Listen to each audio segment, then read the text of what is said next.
Para pengguna internet, tahukah Anda saat ini kita tengah menggunakan teknologi web versi berapa? Seiring dengan perkembangan teknologi, teknologi web pun berkembang. Saat ini kita sedang menggunakan teknologi web versi 3. Jadi kalau berbicara web versi 3, tentu ada versi 1 dan 2 sebelumnya. Nah, kita akan mengalamati seperti apa sih teknologi web versi 1, 2, dan 3 sehingga kita jelas mengamati perkembangan yang terjadi. Jadi begini, dimulai dari teknologi web versi 1, di mana teknologi web versi 1 adalah website yang umumnya dikomunikasikan secara satu arah saja.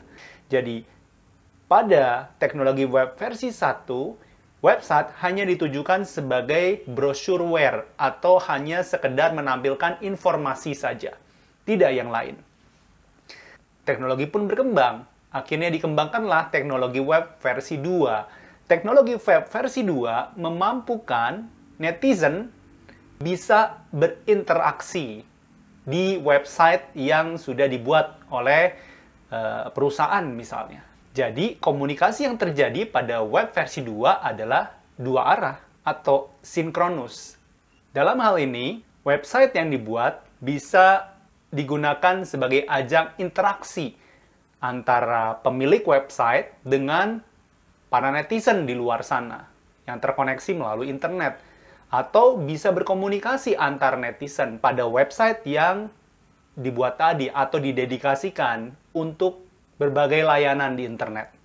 Dan umumnya, web versi 2 juga dikenal dengan istilah User Generated Content Platform atau konten yang dibuat oleh pengguna. Ya, pada web versi 2, user atau netizen dimanapun yang terkoneksi ke internet bisa menambahkan konten-konten pada website tersebut. Dan inilah yang memampukan perkembangan dari sosial media. Misalnya saja Facebook. Facebook bisa besar karena apa?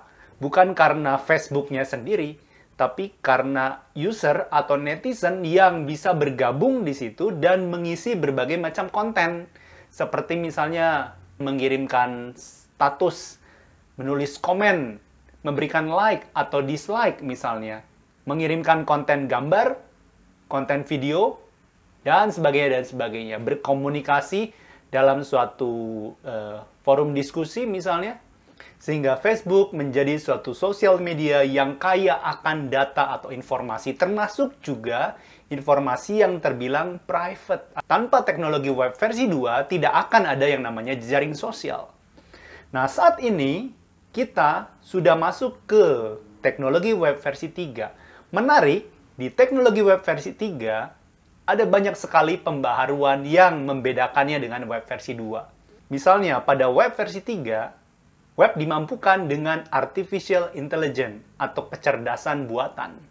Web versi 3 tergolong ke dalam semantik web, dalam artian komputer memiliki kemampuan untuk memahami konten yang ada pada suatu website. Teknologi web versi 3 pun memampukan website menangani data yang sangat banyak. Maka dari itu konsep misal big data, ini benar-benar memang dimampukan dengan hadirnya teknologi web versi 3.